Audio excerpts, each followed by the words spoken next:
শুভেচ্ছা। সবাইকে স্বাগতম নিউজ নোভার ডেইলি আয়োজন নিউজ স্কুপে। আজকে আমরা আমার দেশ পত্রিকা থেকে শিরোনামগুলো সম্পর্কে আলোচনা করব।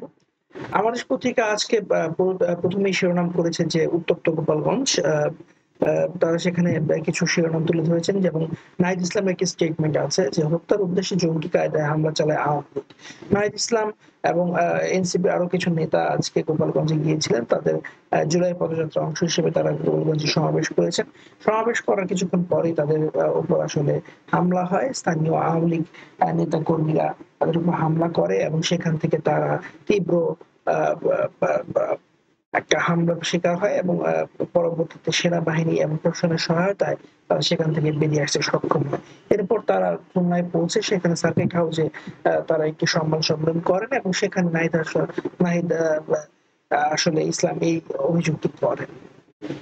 এর সাথে, সাথে আরো কিছু শিরোনাম দেখা যাচ্ছে যে স্বরাষ্ট্র উপদেষ্টার দায়িত্ব নিয়ে প্রশ্ন তোলেন মাহমুদুর রহমানের।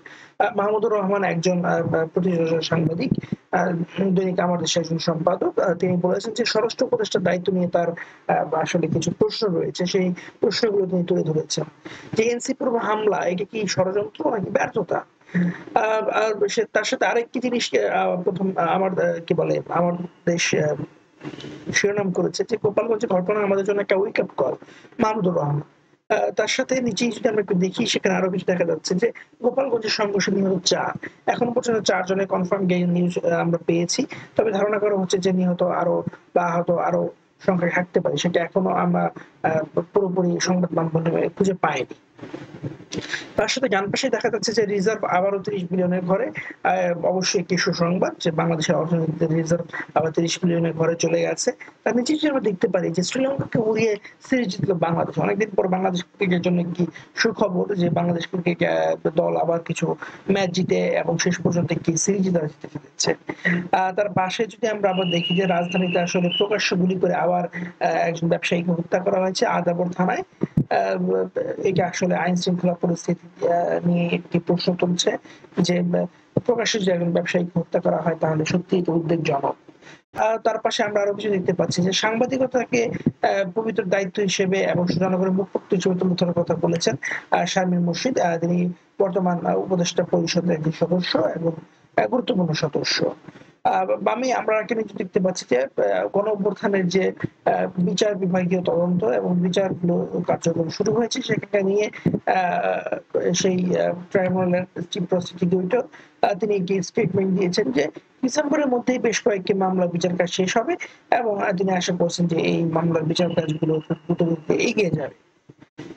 আজ অনেকদিন পর আমরা সংবাদ সম্মেলনে দেখতে পাচ্ছি আমাদের পররাষ্ট্র উপদেষ্টাকে যিনি আসলে বেশ কিছুদিন যাবত মিডিয়া থেকে একটু দূরে ছিলেন। তিনি আজকে একটি স্টেটমেন্ট দিয়েছেন যে সীমান্ত হত্যায় জড়িত ভারতীয়দের বিচার তিনি চেয়েছেন।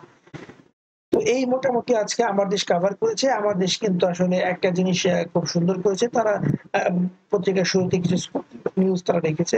সেটা আমি একটু এক করে বলি আমাদের ভিউয়ারদের সুবিধার জন্য যে গোপালগঞ্জে বৃহস্পতিবার এইচএসসি পরীক্ষাটা স্থগিত করে দিয়েছে। যেহেতু পরিস্থিতিটা অনুকূলে নয় তাই বিভিন্ন কিছু ভেবে আ যৌক্তিক একটি সিদ্ধান্ত নিয়েছে অথরিটি।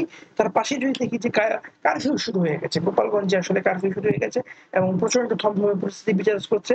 জনমনে এক ধরনের আতঙ্ক সৃষ্টি হয়েছে যে আসলে আ সরকার কি করতে চাচ্ছে। তার পাশেই বিখ্যাত নেতা এনসিপির একজন গুরুত্বপূর্ণ নেতা আ আ তিনি একটি কমেন্ট করেছেন যে জাতীয় নেতাদের নিরাপত্তা দিতে না পারলে তারা কিভাবে নির্বাচন করবে? আ আ নির্বাচনে আসলে সুষ্ঠু পরিবেশ নিয়ে তিনি তার মনে একটি আশঙ্কা জেগেছে। তিনি সেই জিনিসটাকেই এক্সপ্রেস করেছেন। তার পাশে যদি আমরা দেখি যে বাংলাদেশ ইসলামী ছাত্র শিবির তারা একটি স্টেটমেন্ট দিয়েছে। তারা বলেছে যে ফ্যাসিবাদের শিকড় উপড়ে ফেলা পর্যন্ত যুদ্ধ চলবে। তো এই ছিল আজকে মোটামুটি আমার দেশের নিউজ ক্লিপ গুলো নিয়ে আলোচনা। আশা করি আমাদের সাথেই থাকবেন, ভালো থাকবেন। নিউজ ডেমোর সাথেই থাকবেন।